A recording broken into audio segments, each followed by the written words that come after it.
کل قومی اسمبلی کے اجلاس میں وزیر اعظم کے انتخاب میں پی ایم ایل این کی طرف سے جس شخص کو امیدوار بنایا گیا تھا وہ چونکہ ممبر نیشنل اسمبلی فارم 45 میں منتخب نہیں ہوا تھا تو اس کے کاغذات نامزدگی پہ ہم نے اعتراض اٹھایا تھا کہ چونکہ شہباز شریف صاحب ایم این اے نہیں ہے تو وہ وزیر اعظم پاکستان کا الیکشن نہیں لڑ سکتے ہیں. ہمارا اعتراض انہوں نے رد کر دیا.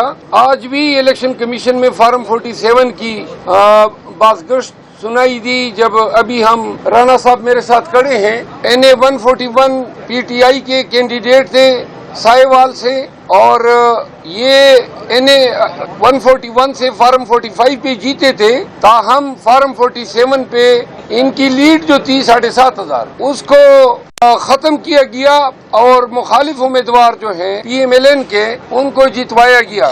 آج ہماری نالش پہ سماعت تھی.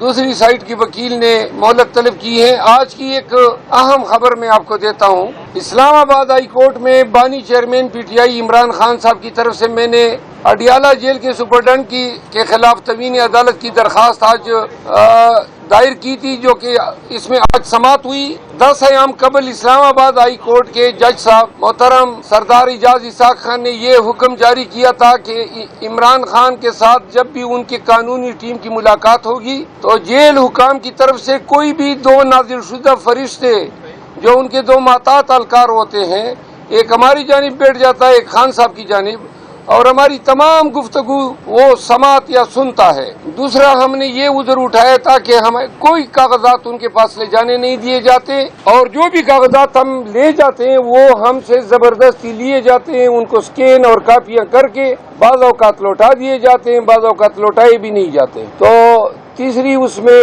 پٹیشن میں یہ ہماری استدعا تھی کہ پی ٹی آئی کے چند منتخب ایم این ایز اور ایم پی ایز ملنا چاہتے ہیں تو جج صاحب نے ملاقات کی بھی اجازت دی, اسٹیشنری لے جانے کی اجازت دی اور سختی سے ممانعت کی کہ خان صاحب کے ساتھ لیگل ٹیم کی میٹنگ کو کوئی جو ہے نہیں سنے گا اور اتنے فاصلے پہ رہے گا کہ کنورسیشن اس کو سنائی نہ دے. تاہم جو ہماری گزشتہ ملاقاتیں ہوئی اور آج تک جیل حکام جو ہے مسلسل اس حکم کو پامال کر رہے ہیں جس پہ آج عدالت نے نوٹس لیتے ہوئے ایڈوکیٹ جنرل اسلام آباد کو نوٹس کر دیا ہے اور ساتھ میں جیل سپرڈنٹ اڈیالہ اسد وڑائچ کو توہین عدالت کے الزام میں طلب کر لیا ہے.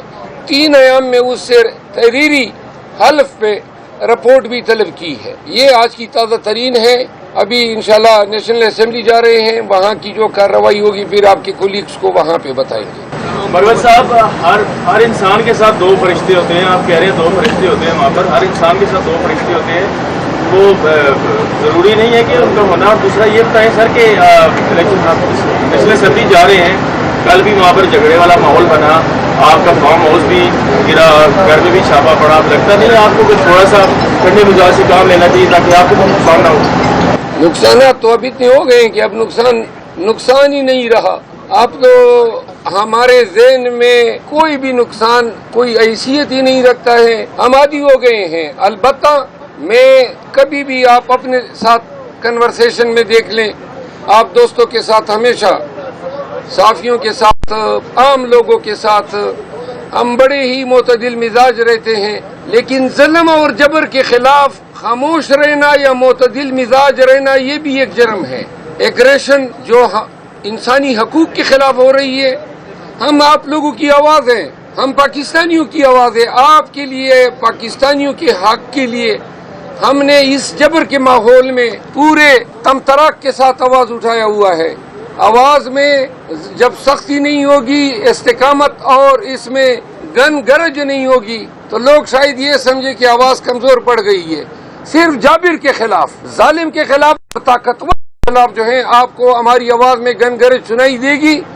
آپ شریف آدمی کو دیکھیں, اس کے ساتھ جب بھی ہم کلام ہوتے ہیں ہماری نظریں ان کے پاؤں پہ ہوتی ہیں. صاحب کل جب عمر ایوب کی تقریر چل رہی تھی اور آپ سفارتی تعلقات نبھا رہے تھے بلاول بھٹو زرداری اور پرویز اشرف صاحب کے ساتھ, تاثر یہ اس وقت دیا جا رہا ہے کہ شیر افضل مروت صاحب قیادت کی بات کو نہیں سنتے. کیا کمنٹ کریں؟ قیادت کی کیا بات ہے جو میں نہیں سنتا ہوں؟ اسمبلی کی کون سی مطلب میں نے خلاف ورزی کی ہے اس پہ روشنی ڈالیں. سفارتی تعلقات کا میں جواب علیحدہ دیتا ہوں. آپ کون سی بات کہہ رہے ہیں کہ میں نہیں سنتا ہوں؟ یہ آپ الزام تراشی کر رہے ہیں. میں نہیں کر رہا سر، سوشل میڈیا پہ دو شوکاز بھی جاری ہو چکے ہیں سر. وہ کدھر گئے شوکاز؟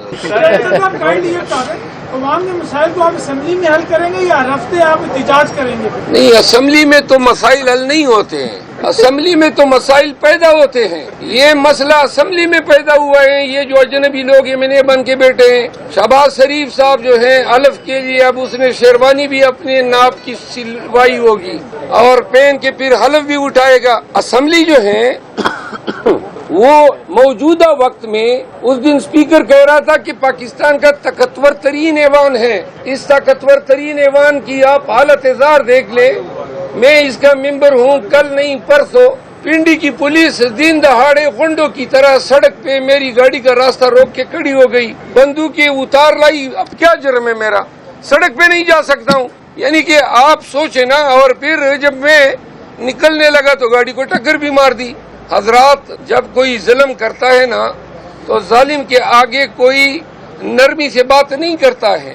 پاکستانیوں نے سب نے اگر 9 مئی کے بعد ظلم اور جبر کے خلاف آنکھیں نکال کے کھڑے ہو جاتے تو یہ خوف کی فضا کبھی پھیلتی ہی نہیں. پوری قوم کو بیمار کر دیا اس خوف نے. پوری قوم کو انہوں نے جو ہے ڈر اور خوف میں مبتلا کر کے نفسیاتی مریض بنا دیا ہے. ہمارا فرض ہے، آپ کا فرض ہے کہ ہم اپنے بیانات سے، اپنے اقتباسات سے، کوٹیشن سے، اشعار سے قوم کی سائیکولوجیکل تھراپی کریں. یقین کریں ان کو سالوں لگیں گے اس خوف کی فضا سے نکلنے میں. آپ نے سفارتی تعلقات کی بات کی. گزارش یہ ہے کہ جو اسپیکر تھے سابقہ، اس سے میرے زمانے بھر کا ایک لمبا عرصے دراز سے میرا تعلق رہا ہے، وکالت کے حوالے سے بھی رہا ہے. ان کے ساتھ سلام کلام کیا. ایک طرف آپ کہتے ہیں ہر وقت لڑتے ہو، جب میں کسی سے سلام کلام کرتا ہوں پھر اس پہ بھی آپ کو اعتراض ہو گیا. جب اس سے سلام کلام کیا تو ساتھ میں بلاول بھٹو زرداری صاحب بیٹھے ہوئے تھے، تو ان کے ہی ایما پہ میں نے ان کے ساتھ سلام کلام کیا. اگر میں نے کوئی غلط کام کیا ہو تو میں معذرت مانگ لوں گا. مہربانی کرو نا، یا مجھے سنے نا، جینے نہ دو. میں عرض کرتا ہوں نا، آپ نے وہ عطا تارڑ کے وہ نعرے سنے کل اسمبلی میں، جو غلیظ زبان نعروں میں وہ استعمال کر رہا تھا اور پھر آ کے ہمارے سامنے اس طرح اڑنچو اڑنچو ہو رہا تھا.